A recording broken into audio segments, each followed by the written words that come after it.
जय श्री कृष्ण, जय श्री कृष्ण, जय श्री कृष्ण। जय राधा रानी की जय, जय श्रीमद् भगवद गीता की जय, जय সেই কুরুক্ষেত্রে সেই মাটির জয়, जय सिया रामचंद्र की जय, जय खाटू श्याम की जय, जय भगवद गीता की जय। আজ আমি শ্রীমদ্ ভগবদ গীতা দ্বিতীয় অধ্যায় কর্মযোগ শ্লোক 9 পাঠ করছি। यज्ञार्थः कर्मणः अनत्र अनन्तरः लोकः अयं कर्मबन्धनः तत्तः अर्थं कर्मः कोन्तः मुक्तसंगः समाचार। অনুবাদ, বিষ্ণুর প্রতি প্রীতি সম্পাদন করার জন্য কর্ম করা উচিত, তা না হলেই কর্মই এই জড় জগতে বন্ধনের কারণ। তাই হে কন্তায়া, ভগবানের সন্তুষ্টি বিধানের জন্যই কেবল তুমি তোমার কর্তব্য কর্ম অনুষ্ঠান করো এবং এইভাবেই তুমি সর্বদাই বন্ধন থেকে মুক্ত থাকতে পারবে। এখানে যেটা বলা হয়েছে কি বিষ্ণুর প্রতি সম্পাদন করার জন্যই কর্ম করা উচিত, এখানে হচ্ছে এটা কি আমাদের পরমপিতা পরমেশ্বর কে? শ্রীমৎ নারায়ণ, শ্রীনারায়ণ, যে যারই একটা রূপ হচ্ছে শ্রীকৃষ্ণ, ভগবান রাম, পরশুরাম, মহাপ্রভু চৈতন্য, তারপরে হবে কলকি অবতার, 12 অবতার, মোহিনী অবতার।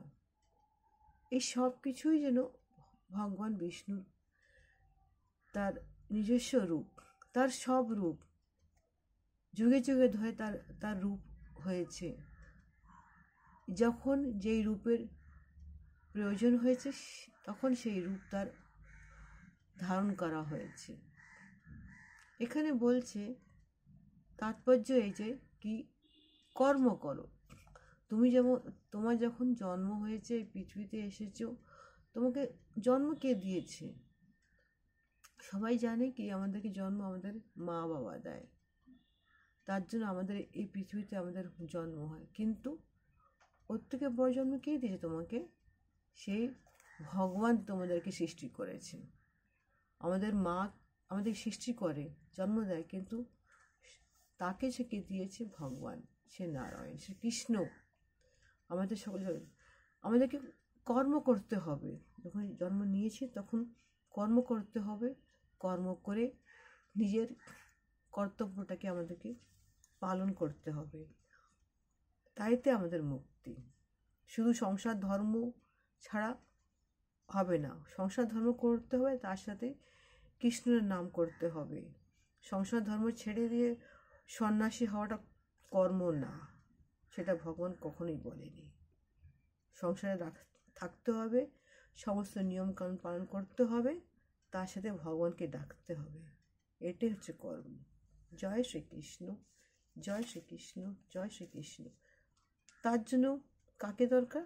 তার জন্য একজন গুরুকে দরকার, যেই গুরু আমাদেরকে পথ প্রদর্শক থাকবে আর আমাদেরকে দেখিয়ে দেবে আমাদেরকে কীভাবে চলতে হবে।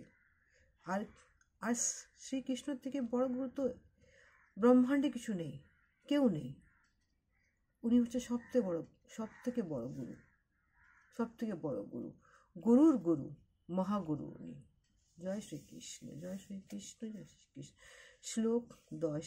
সহ যজ্ঞः প্রজ্ঞः সৃষ্টः পুরः উवाचः প্রজাপতি अनेन प्रसा विश्वोद्भवम् एषः वः अस्तु इष्टः কাম লোকः।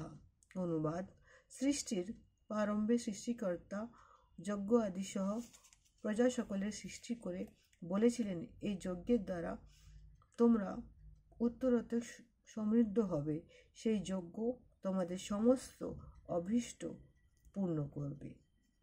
এখানে যজ্ঞ, এখানে যজ্ঞ মানে কি? যজ্ঞ মানে শুধু ওই হাবন কুণ্ডে যজ্ঞ করা। যজ্ঞ মানে হচ্ছে জীবনের কর্মের যজ্ঞ, জীবনের কর্মযজ্ঞ। এই জগৎ থেকে নিরুদ্ধারভাবে সুখ ও শান্তিতে বসবাস করতে হবে। তারপরে এই দেহ যখন ত্যাগ করা হবে, তারপরে আমাদের ভগবানের অপ্রাকৃতিক লোকে সে প্রবেশ করবে। কিন্তু তার ফলে আমাদেরকে তো যজ্ঞ করতে হবে। কিসের যজ্ঞ? কর্মের যজ্ঞ করতে হবে। সেই কর্মের যজ্ঞের অনুষ্ঠান করার ফলেই আমরা সেই ভগবানের কাছে লাভ করব। কিন্তু কথা হচ্ছে এখানে যজ্ঞটা কীরকম হবে? যদি আমরা ভালো কর্মের যজ্ঞ করি তাহলে ভালো ফল, আর যদি খারাপ কর্মের ফল যজ্ঞ করি তাহলে খারাপ ফল। জয় শ্রীকৃষ্ণ, জয় শ্রীকৃষ্ণ, জয় শ্রী। আগামী ব্লগে একটি শ্লোক নিয়ে আসবো। জয় শ্রী।